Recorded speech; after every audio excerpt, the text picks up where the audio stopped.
Alright, on our next video on our series of how to perform and score the functional movement screen, we're going to be going over the shoulder mobility screen.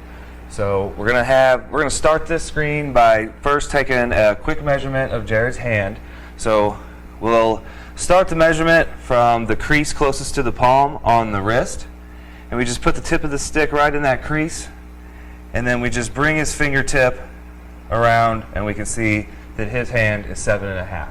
So that's going to be really important information whenever we go to actually taking the measurements to know how to score. So to actually perform the screen, we'll just have Jared spin around, and we're going to start with his feet together just to keep everything standardized, and we're going to have him bring one hand over his head and one hand underneath and just place his hands on his back without pushing the hands together, and we want to make sure the thumbs are inside the palms like he has them here. So basically from there, we take a quick measurement, and we can see that on here, he's about 9.5. So to get a 3, he would have to be within 7.5, the measurement of the hand. To get a 2, he's going to have to be between 7.5 and what is it, 10 and 3/4. 10 3/4. So, and a 1 would be anything over 10 3/4. We're going to give him 3 chances on this and take the last measurement to see exactly what the final score will be. Take a quick measurement, and now he's about 9. And one more. And right there we got him about 8. So we can tell with a little bit of movement he's going to get some changes in his T-spine mobility and his shoulder mobility.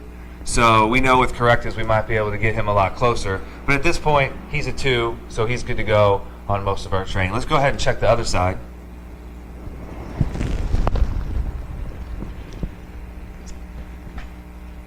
About 10. And let's just have him do it 2 more times.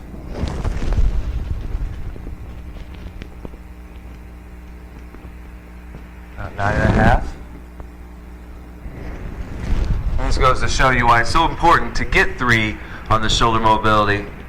9.5. To make sure that you get standardized scores, and to make sure that you're not, I mean, if he was like right on the edge between a 1 and a 2, and or a 2 and a 3, especially with an asymmetry, and we're making a call on that, we want to make sure we get real accurate numbers. And like I said earlier, with some corrective exercise, he's going to improve on that. So we could probably, if he was a 1, get him into a 2 real easily. And he is a 2, so he's good to go. So let's go ahead and go over the pain clearance test with this today as well. And perfect. So before we move on, whenever we do the shoulder mobility screen, we also do the pain clearance test. So on this one, Jared's basically just going to put his palm on his shoulder, and he's going to start with his elbow down, and just want to have Jared lift his elbow up as high as he can, and a simple yes or no. Do you feel any pain on this? no. No pain. If someone has to think about it, or they're squinting or grimacing on that, and they're saying that it's okay, we just want to make sure that we score that one pain. So if it's a little pain, it's still pain, and if they have pain on that movement, we're going to put a 0 in the column for the shoulder mobility, and we're going to definitely refer out for that pattern if there is pain. So that was a good call.